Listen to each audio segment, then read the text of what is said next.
సంక్షేమ రంగం. ప్రజలకు సామాజిక సంక్షేమాన్ని అందించడమే అధికారం యొక్క ఏకైక విధి బెంజమిన్ డిస్రేలి అన్నారు. స్వర్ణాంధ్ర విజన్ 2047 లక్ష్యాలకు అనుగుణంగా మేనిఫెస్టోలో ఇచ్చిన మా హామీలను అమలు చేస్తూ బడుగు బలహీన వర్గాల సంక్షేమానికి మా ప్రభుత్వం పెద్దపీట వేస్తోంది.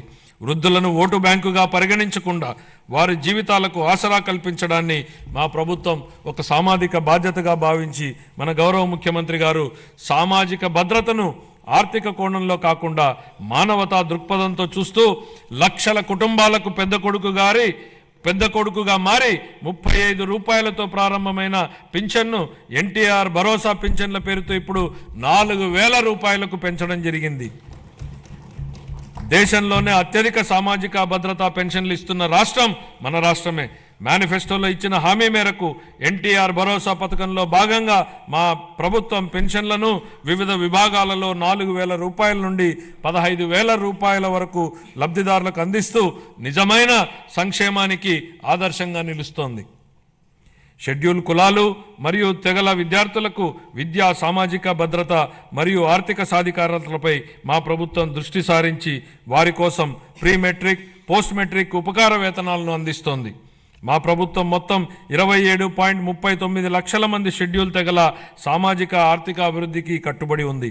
దీనిలో 4.93 లక్షల మంది బలహీన గిరిజనులకు మా ప్రభుత్వం ఐటీడీఏ ప్రాంతంలోని గిరిజనుల విద్య, వైద్యం, మౌలిక సదుపాయాలు, జీవనోపాధి, నైపుణ్యాభివృద్ధి, స్వయం ఉపాధి వంటి వివిధ రంగాలలో సంక్షేమం మరియు అభివృద్ధి కార్యక్రమాలను అమలు చేయడం ద్వారా వారి ఉన్నతికి దోహదపడుతోంది.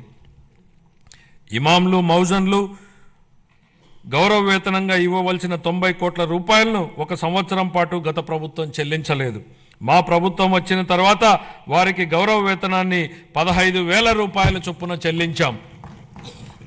నిర్వీర్యమైన వక్ఫ్ బోర్డుని పునరుద్ధరించాం. మద్యం లైసెన్సుల్లో 10% కల్లు గీత కార్మికులకు కేటాయించడం జరిగింది.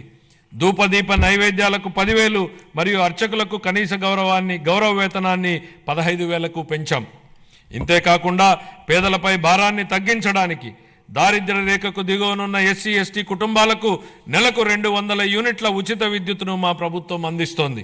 అలాగే దారిద్ర్య రేఖకు దిగువన ఉన్న వెనుకబడిన తరగతులకు చెందిన చేనేత అన్నలకు, నాయి బ్రాహ్మణుల సెలూన్లకు ఉచితంగా విద్యుత్తును అందిస్తున్నాం.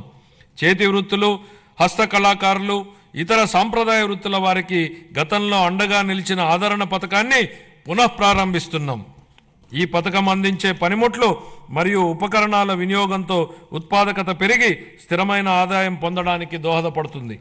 25-26 ఆర్థిక సంవత్సరానికి షెడ్యూల్ కులాల సంక్షేమం కోసం 20,281 కోట్ల రూపాయలను, షెడ్యూల్ తెగల సంక్షేమం కోసం 8,159 కోట్ల రూపాయలు, వెనుకబడిన వర్గాల సంక్షేమం కోసం 47,456 కోట్ల రూపాయలను, అల్పసంఖ్యాక వర్గాల సంక్షేమం కోసం 5,434 కోట్ల రూపాయల కేటాయింపును ప్రతిపాదిస్తున్నాను.